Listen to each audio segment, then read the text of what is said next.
Rita Chauhan, welcome. Class 10th civics chapter 7 outcome of democracy.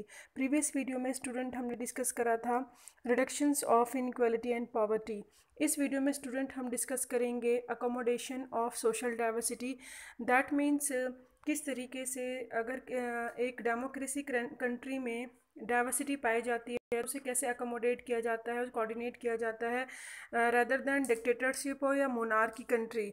मतलब जैसे कि दूसरी कंट्रीज़ होती हैं जहाँ पे किसी डिक्टेटर का रूल होता है उसके अकॉर्डिंग वो इन चीज़ों पे ध्यान नहीं देते हैं, डाइवर्सिटी पे वो सिर्फ एक पर्टिकुलर रिलीजन्स या लैंग्वेज पे ध्यान देते हैं। लेकिन एक डेमोक्रेटिक कंट्रीज़ में सभी को स्पेशल एक प्रेफरेंस दिया जाता है, तो वो हम पढ़ेंगे वो क्या है। Do democracies lead to peaceful and harmonious life among citizen? Democracy एक ऐसा रोल प्ले करती है जो कि पीसफुल होता है और हारमोनियस होता है, यानी शांति और सद्भावनापूर्ण से भरा हुआ होता है। क्या तो ये इन्होंने पूछा है कि डेमोक्रेसी में ऐसा होता है। It will be fair acceptations that democracy should produce a harmonious social life. That means democracy के अंदर एक एक्सेप्टेशन की जाती है, होती है कि एक जो सोशल लाइफ है वो कैसी होनी चाहिए, एक हारमोनियस लाइफ होनी चाहिए, सद्भावनापूर्ण वाली लाइफ होनी चाहिए। We have seen in the earlier chapter, हमने पहले वाले चैप्टर में देखा था how democracy accommodate various social group divisions. अलग अलग सोशल ग्रुप्स सोसाइटी में रहते हैं, तो वो किस तरीके से उनके बीच में अकोमोडेशन है, वो सामंजस्य करके रहते हैं, मिलकर रहते हैं। We saw in the first chapter how Belgium has successfully negotiated difference among ethnic population। हमने देखा कि किस तरीके से बेल्जियम ने अपने एथनिक पॉपुलेशन के साथ सक्सेसफुली नेगोशिएट कर बात करके किस तरीके से उनको क्या करा, कोऑर्डिनेट करा, अकोमोडेट करा, कितना सक्सेस रहा बेल्जियम के अंदर अलग अलग डाइवर्सिटी होने के बाद भी। Democracies usually develop a procedure to conduct their competition. Democracy के अंदर ये एक प्रोसीजर होता है जो एक कंपटीशन कंडक्ट करता है कि किस तरीके से डाइवर्सिटी को कम करना है। This reduces the possibility of these tensions becoming explosive and violent. यानी ये जो पॉसिबिलिटी होती है कंपटीशन की वजह से डेमोक्रेसी के अंदर डाइवर्सिटी को कम करने की वजह से ये टेंशन कम कर देता है कि वहाँ पे हिंसा कम हो और वहाँ पे कोई भी कॉन्फ्लिक्ट कम हो, तो इसके चांसेस कम बन जाते हैं, पॉसिबिलिटी कम बन जाती है। Now society can fully and permanently resolve conflicts among different groups.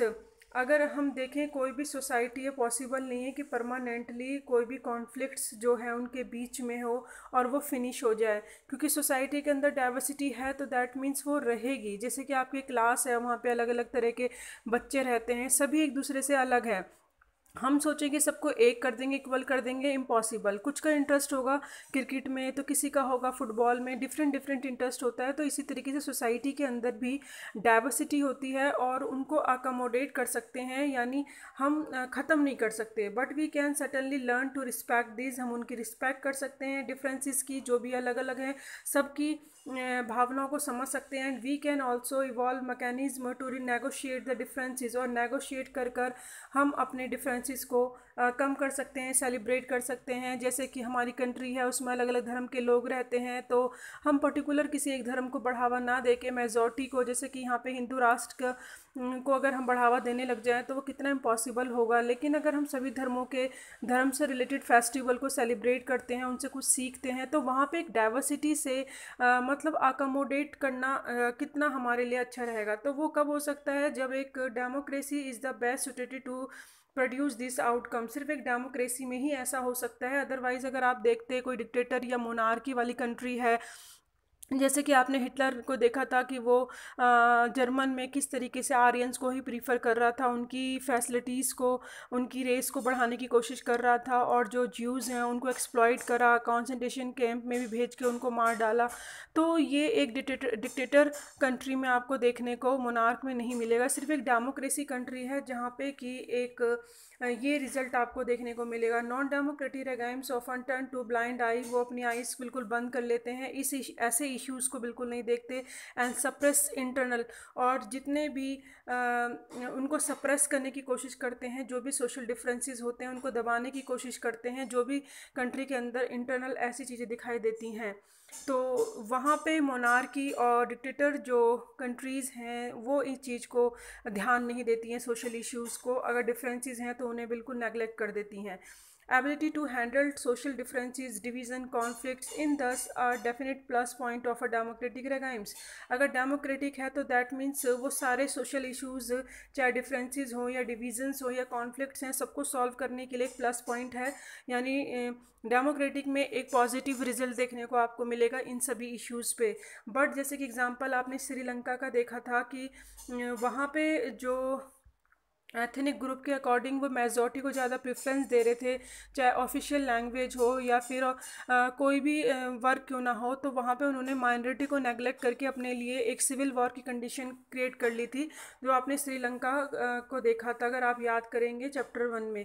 Democracy must fulfil two condition, लेकिन डेमोक्रेसी ऐसे सिचुएशन से आपको प्रोटेक्ट करता है और प्रिवेंट करता है, क्योंकि डेमोक्रेसी अगर है तो मस्ट फुलफिल टू कंडीशन, ऐसी 2 कंडीशंस हैं, अगर आप उनको कंप्लीट करेंगे order to achieve this outcome, तो आपको ये आउटकम्स मिलेंगे। यानी डाइवर्सिटी वहाँ पे बिल्कुल अकोमोडेट होती हुई मिलेगी अगर 2 चीज़ों का ध्यान रखा जाए। First, it is necessary to understand that democracy is not simply rule by majority opinion.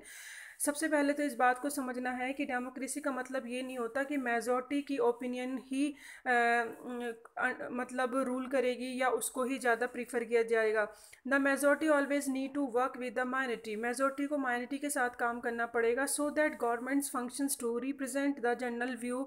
और अपने जो भी फंक्शन वर्क करेगी गवर्नमेंट, वो इस तरीके से ही करेगी। Majority and minority opinion are not permanent, क्योंकि जो मेजॉरिटी और माइनॉरिटी वो परमानेंट नहीं हो सकते डेमोक्रेटिक कंट्री में।